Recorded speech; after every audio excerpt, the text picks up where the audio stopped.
اعوذ باللہ من الشیطان الرجیم بسم اللہ الرحمن الرحیم۔ عزیز طلباء السلام علیکم۔ جیسا کہ گزشتہ باب میں یعنی پہلے چیپٹر میں ہم نے جو ہماری جماعت کا پہلا چیپٹر ہے اس میں بر صغیر میں اسلامی نظام تعلیم کی خصوصیات کا جائزہ لیا تھا، اور اس چیپٹر میں ہم دیکھ رہے ہیں کہ ایسٹ انڈیا کمپنی نے بر صغیر میں آ کر جب قبضہ کر لیا تو انہوں نے اپنا نظام تعلیم انگریزوں نے متعارف کروایا۔ تو اس میں ہم نے پہلے انڈین چارٹر ایکٹ پڑھا،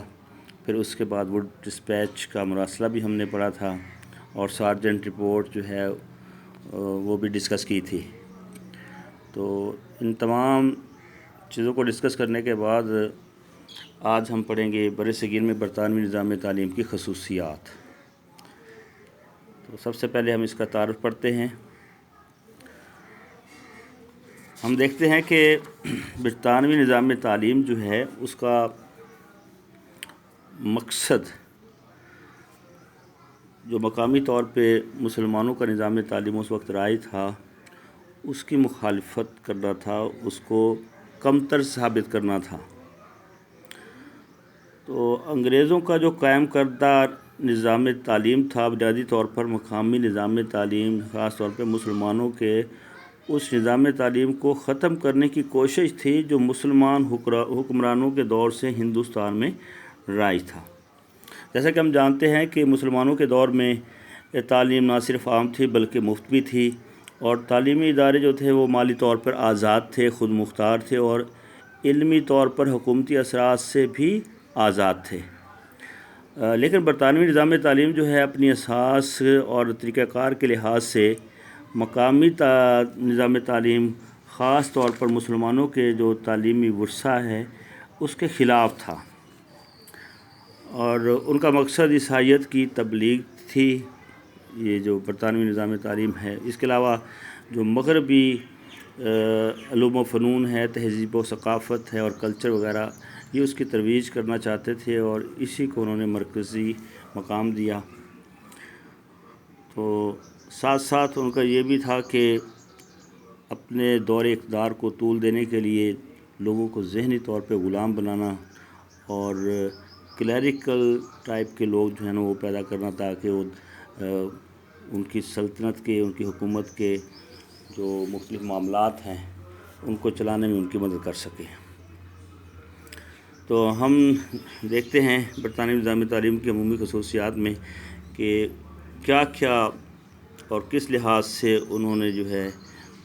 اپنا نظام تعلیم مقامی لوگوں پر مسلط کرنے کی کوشش کی۔ تو سب سے پہلے ہم دیکھتے ہیں مقاصد تعلیم کیا تھے اس وقت۔ تو اگر دیکھا جائے تو برطانوی جو حکمرانی تھی یہ ایک اصل میں استعماری قوت تھی، اور اس کا قبضہ ہی برطانوی نظام تعلیم کی سب سے اہم خصوصیت تھی، اور اس کا مقصد بھی یہی تھا بر صغیر پر برطانوی حکمرانی جو ہے وہ قائم کی جائے۔ تو اس کو مقصد کو پورا کرنے کے لیے انگریزوں نے ہر وہ طریقہ استعمال کیا جس کے ذریعے وہ مقامی لوگوں پر زیادہ سے زیادہ عرصہ تک کے لیے غالب رہ سکیں۔ آئے تو وہ تاجر بن کے تھے، اور بعد میں جب انہوں نے ہندوستان میں دیکھا کہ مسلمانوں کی حکومت کمزور ہو رہی ہے تو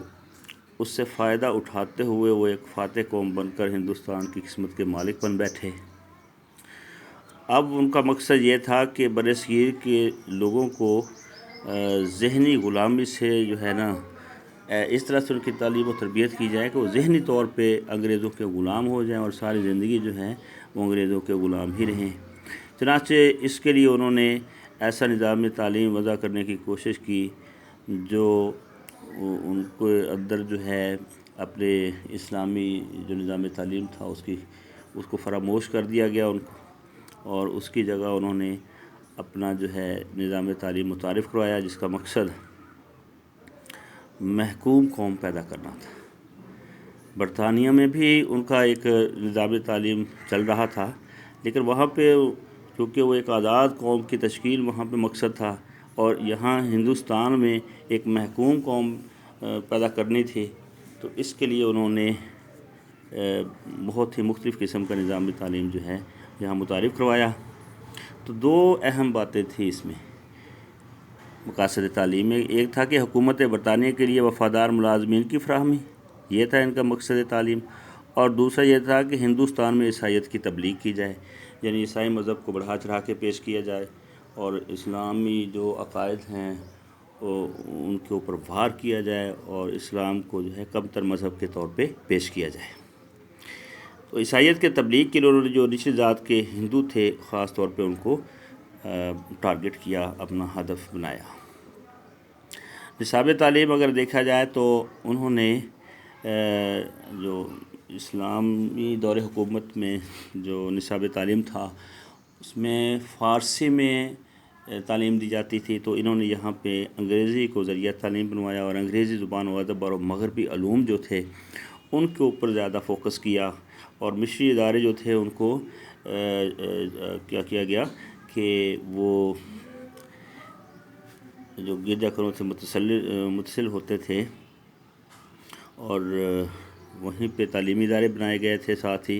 تو ان میں سلیب جو ہے وہ نمایاں مقام پر نصب ہوتی تھی،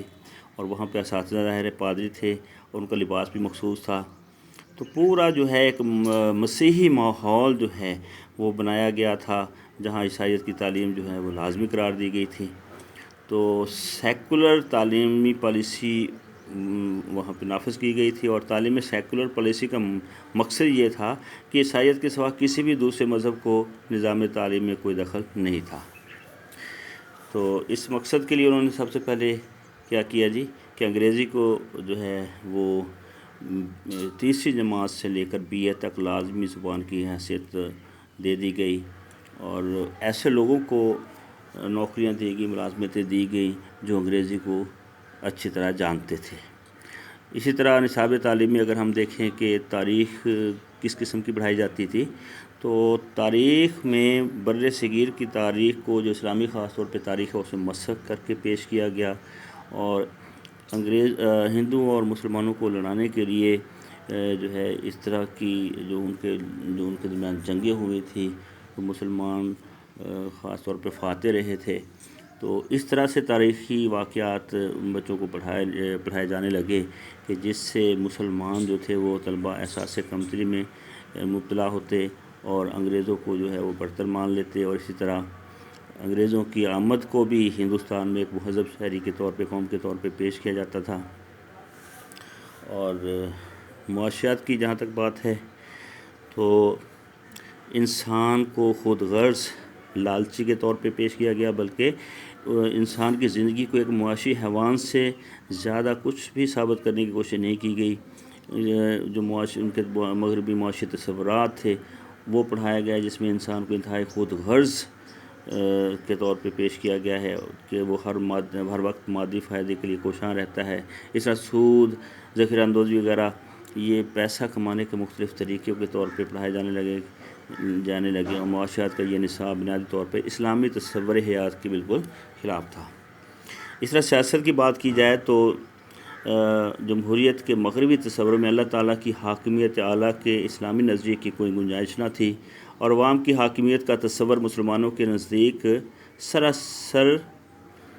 بے دین تصور تھا۔ اس لیے نصاب کا یہ حصہ بھی مغربی فکر کو فروغ دینے کا باعث تھا۔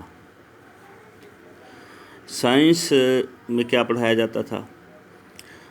تعلیمی اداروں میں جو سائنس پڑھائی جاتی تھی نصاب سے طلباء میں نئی چیزوں کی تلاش کی صلاحیت پیدا نہ ہوتی تھی، بلکہ الٹا وہ کائنات کی تخلیق و انتظام کے متعلق اللہ تعالیٰ کی ذات کے بارے میں شک و شبہ میں مبتلا ہو جاتے تھے۔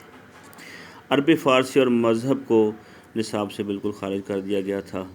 اور اردو کو بھی صرف پرائمری مدارس کے نصاب تک محدود کر دیا گیا تھا۔ نظام تعلیم جو ہی انگریزوں نے ہندوستان پر قبضہ کیا تو سب سے پہلے مسلمانوں کا جو نظام تعلیم رائج تھا اسے ختم کر دیا گیا۔ جو مسلمانوں کا نظام تعلیم تھا اس کا بنیادی مقصد تعمیر کردار، اخلاقی طور پہ اچھے انسان پیدا کرنا تھا، اور استاد کو وہاں پہ مرکزی حیثیت حاصل تھی اس نظام تعلیم میں جو مسلمانوں نے انٹروڈیوس کروایا تھا۔ لیکن انگریزوں نے استاد کو ایک عام سرکاری ملازم بنا کے رکھ دیا، اور طالب علم کا کام جو تھا وہ صرف یہ تھا کہ وہ اچھے نمبر حاصل کرے، ان کی جو ہے نا گریڈ وغیرہ دے کر ان میں ایک کمپٹیشن کی دوڑ میں لگا دیا گیا کہ کون فرسٹ آتا ہے، سیکنڈ آتا ہے، تھرڈ آتا ہے۔ تو اس طرح نصاب اور تدریس کا جو اصل مقصد تھا وہ صرف معلومات اور تصورات کو جو ہے نا یاد کرنا نہیں ہوتا، بلکہ ان کا اطلاق رویوں کی تشکیل بھی ہونا چاہیے تھا، جو یہاں پہ یکسر اس کو نظر انداز کر دیا گیا۔ تو اس لیے عملی تدریس کے اعتبار سے یہ نظام جو ہے با کردار، بعمل اور تربیت یافتہ افراد پیدا کرنے میں ناکام رہا۔ تو نیکسٹ انشاءاللہ ہم اگلے لیکچر میں پڑھیں گے جنوبی ایشیا میں مسلمانوں کی تعلیمی تحریکات، جس میں پہلی تحریک جو ہے وہ تحریک دیوبند ہے۔ تب تک کے لیے اللہ حافظ۔